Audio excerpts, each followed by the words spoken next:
Hello, ladies and gentlemen, and welcome back to another tutorial on how to make a game like Breathedge in Unreal Engine 5. My name is Saragan, and today we are going to be looking at dropping items. Now, where we left it before, we could come in here, we had our inventory, we could pick up items, which are fine, and we could float around and bash things so they float if we're in space mode, and obviously pick those up as well, but we can't drop items. That's something that we haven't tackled yet. So relatively straightforward and fairly easy. So why don't we get started?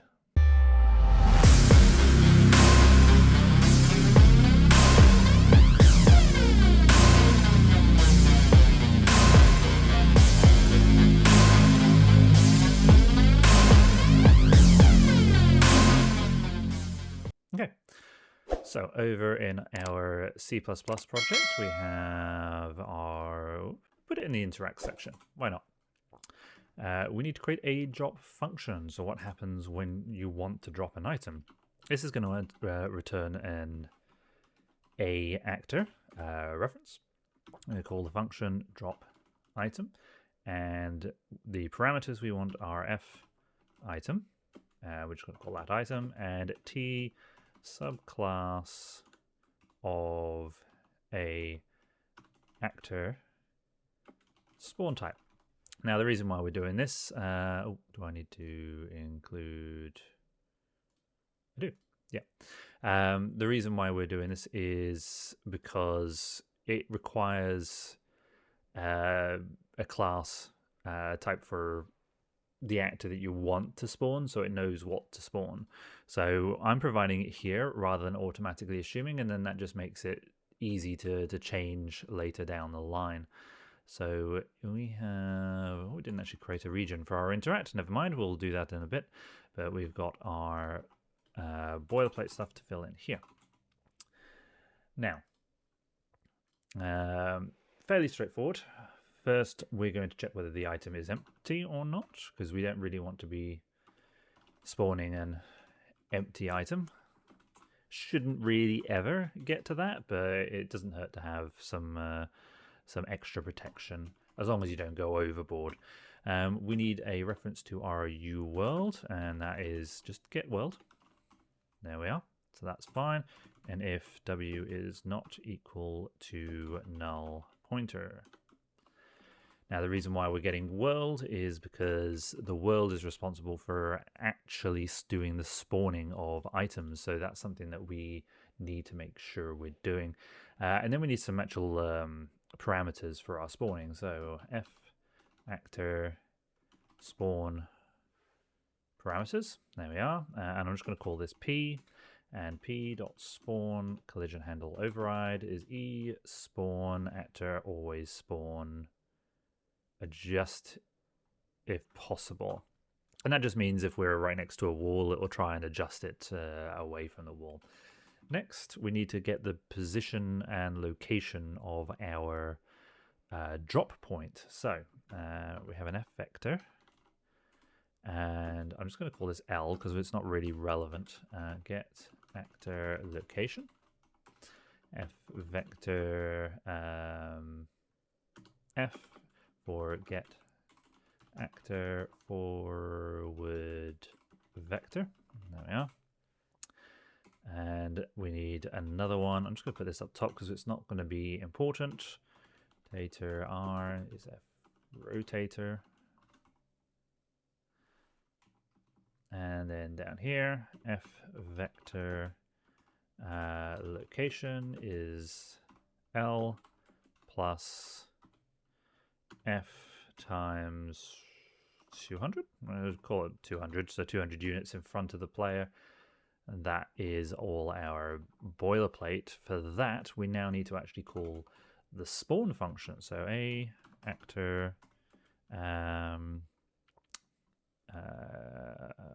I, just for I for item, is w spawn actor, and this is template. So you need to provide a actor in here, so it knows that it's a type of a actor. And then we can pass in our spawn type, which we pass in from our subclass here.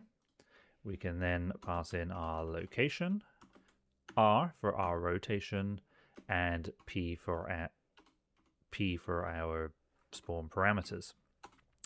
If I is not equal to null pointer, return I. And then right down the bottom here, return null pointer.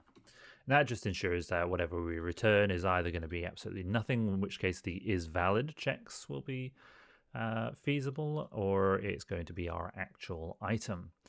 So we can control save that, control alt F11, and our include. Went there. Right, so I'm going to have to close my thing and recompile. Okay, so once you have that compiled and saved, what we want to do is come over to our editor, and we need to create some new UI, so new user interface. So in here, we're going to create a new widget blueprint, and we're just going to call this overlay. We could probably move that into there to the inventory because it is sort of inventory related. This is actually going to be a rather simple component. So we want a canvas panel and a border. This border is going to be zeroed out so it fills up the max, and the brush tint color I'm going to drag pretty much down to the bottom and then turn the alpha so it's like mostly see-through. Marvelous. This border we also want marked as a variable so we can actually use it. And what we need now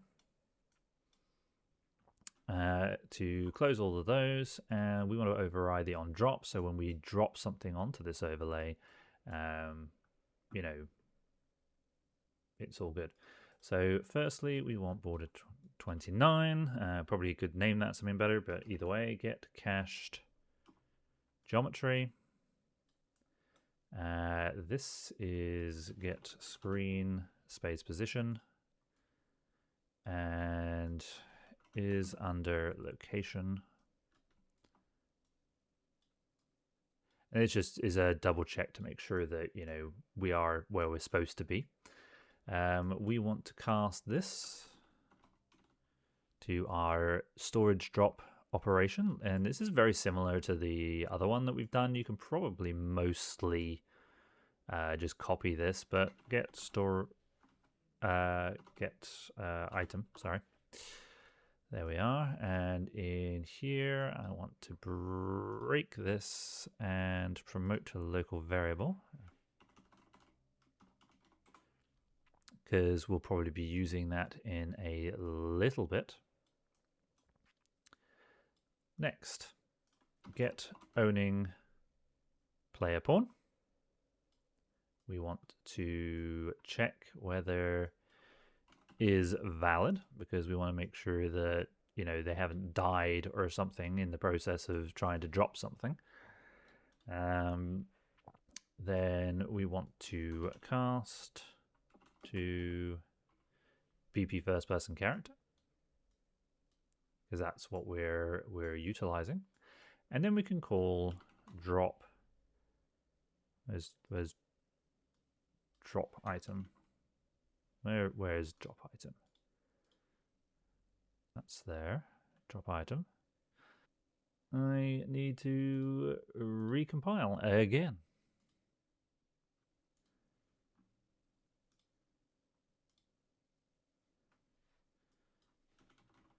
Drop item. There we are. Just had to recompile. Irritating as anything, but never mind. So now we have that. We can plug that in. And this we had our base resource. I'm going to adjust the base resource ever so slightly, but we'll get there. So set. Oh, because this is an actor. Right, okay, sorry. Cast to base resource, because we just returned an actor. Then we can set unique name. I mean, we can do some of this in C++, but really, as far as the drop operation goes, probably not really worth it. The other one we want to do is set space state. And I'm going to plug that in. And we need to get our character. Get is in space. And then we'll run something to update the mesh here, but we will get to that in another video. Now we need to copy this return node and return false if cast has failed, that cast has failed, it's not valid, and if that cast has failed. And that is pretty much the drop operation. So that, in theory, should work. The other things that we need to look at is this. That's set correctly.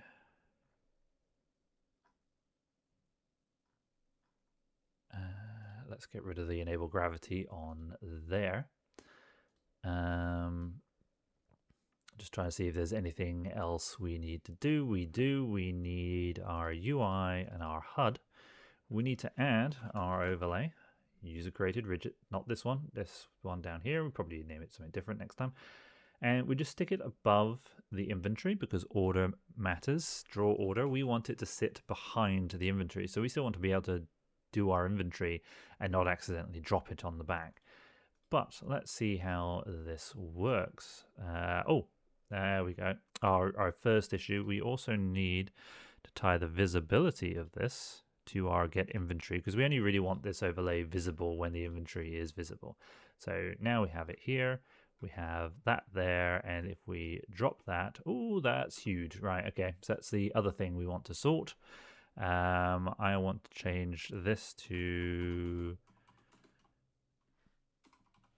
0.25 because I think that's probably the right size that we had here. So let's try that, and we can drop that. Yeah, there we go.